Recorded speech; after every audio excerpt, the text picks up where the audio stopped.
Now, we all know I'm a huge fan of analog horror. The style, but also the creativeness shown throughout many series, however, some tend to push the boundaries of both just impressive but also just outright disgusting. And the series we're talking about today perfectly emulates this, and of course, I'm talking about The Painter by UrbanSpook. Now, this is obviously created by UrbanSpook, as I've said, who has actually commented on a previous video of mine, and this series is by far one of the most controversial on the platform for many a reason. If you have seen the series, you probably know the controversy surrounding this. However, if you don't know the controversies throughout this series, just bear in mind this series contains some heavy disturbing moments, and also just be warned that this series is extremely gruesome. Now, the basic plot synopsis is that in a town, a bunch of horrific murders begin to occur. However, the killer is unknown, as they leave paintings at the crime scenes as their remark. Now, this series has been going on for a while now, however, we haven't had a video in a long time, probably due to the controversies.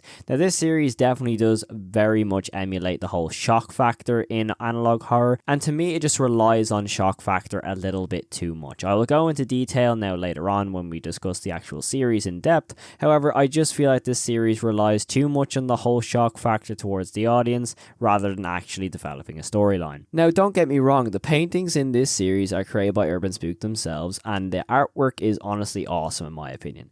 It's unique, but also is absolutely terrifying. But in order to actually create an important and interesting analog horror series on YouTube, you have to have both a cool storyline and also kind of added into the scariness. But this series just does rely too much on the whole horror aspect, even though the whole horror aspect isn't that unique. The series, in my opinion, just pushes the boundaries a little bit too much. In specifics, a scene with the person called Corey. If you've seen the series, you'll know what I'm talking about. But this series has gained huge controversy because of this specific person, just due to the vile nature of this specific scene involving a kid called Corey. However, the murderer as a whole just seems to have no limit of who can be taken out. So let's go diving into the series of UrbanSpook. However, just before we begin, I just want to warn you, this series is extremely disturbing. Some of the scenes and the whole story is genuinely just outright disgusting. Now, in video 1, Faces, we learned that 3 paintings were found. However, we learn about the nature of the murders. However, I won't go into detail for obvious reasons, as they're just genuinely disturbing. As the video ends, they end up finding more paintings, which will end up being important later on in the story, along with a self-portrait.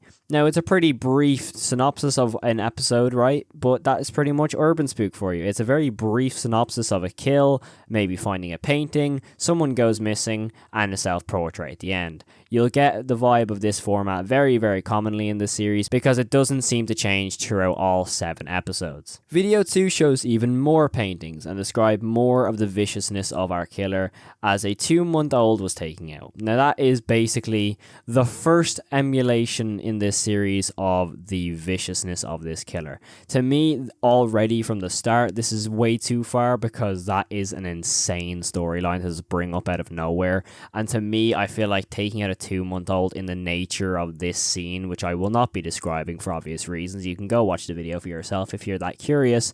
But genuinely, the fact that this is how this person ends up meeting their fate is genuinely disturbing.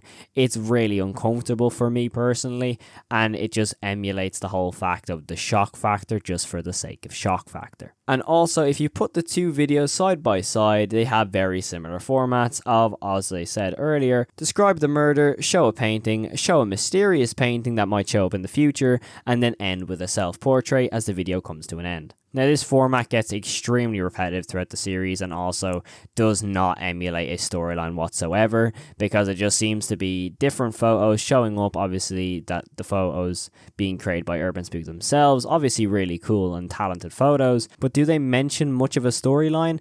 Honestly, no. Now, video 3 is where the series just goes too far.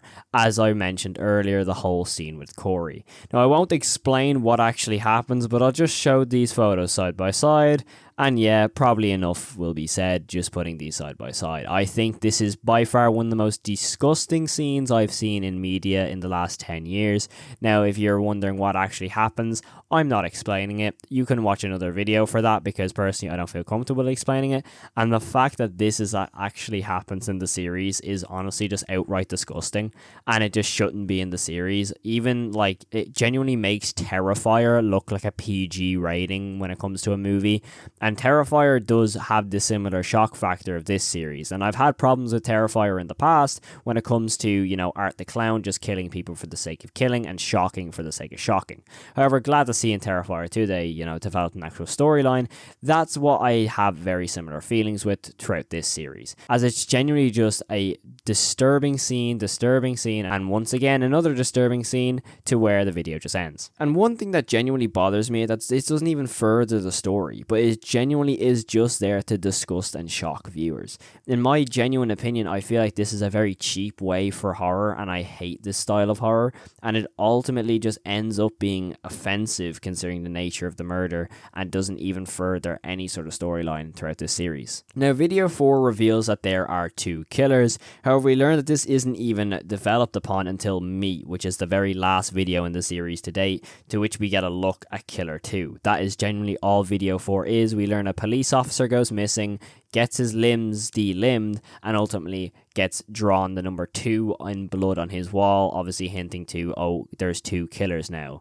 That's never been done before, right? We jump to video 5, which again follows the same formula with paintings, murders. However, we get a sketch of the killer this time, which is what one of the girls describes, one of them to look at. However, we've seen this same version of the killer, I think, 3 times in the series so far, so seeing this sketch is honestly nothing different. And video 6, the same situation happens with a cop, however, it's just a little bit more disturbing. But once again, paintings are found, body parts are found, and ultimately, oh, never mind, we have a little different emulation of the killer this time. We find a VHS tape of the killer towards the end of the video. Now, this is obviously kind of a cool scene. I like this, however, I would rather there honestly just be this sort of animation in the series more. Now, thankfully, in the more recent episodes, there is some, you know, examples of animation, but the fact that it's kind of just still image, a bit of text, and then just goes to a disturbing scene. However, I feel like towards the later episodes in this series, it takes a very big jump in quality, which I'm very happy with. But as I mentioned, video 7 is when the series finally gets better for me. Now, don't get me wrong, the content is still the exact same in like the first 2-3 minutes or so, which is obviously repetitive. However, towards the end of this episode is genuinely one of the best scenes in the series, probably the best scene in the series, with a teacher calling 911, and it actually is a haunting and genuinely good implementation of horror elements.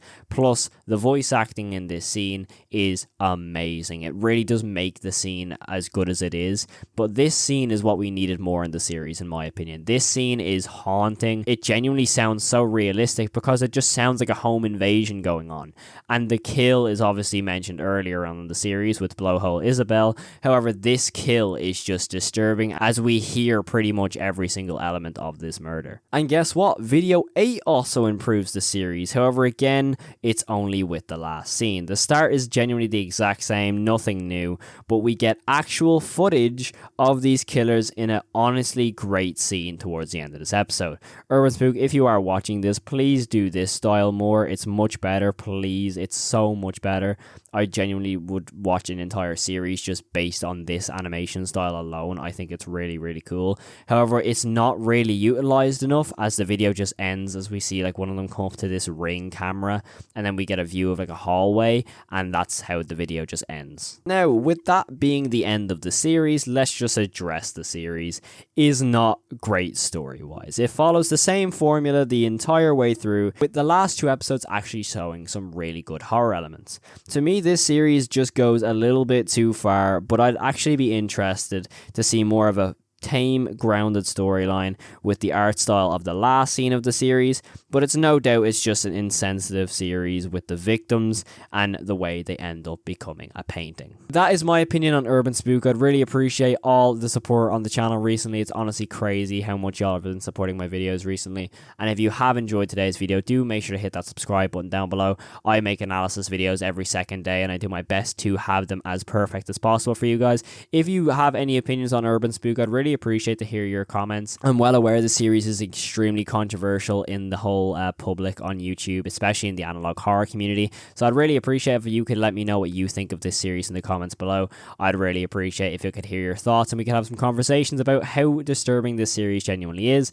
and how it genuinely just could have been improved. But I really do appreciate everyone taking the time out of today to hear me talk about this series. I really do appreciate it. I talk about analog horror all the time here, so if you do enjoy that, make sure to hit that subscribe button. Thank you all so much for watching. I hope you all have the most amazing day. Stay safe and peace. First shot of this episode. Tammy picks this house. Oh, what about that one? Now, if you ask me, that is the, worst house you can pick. It has wallpaper on the outside.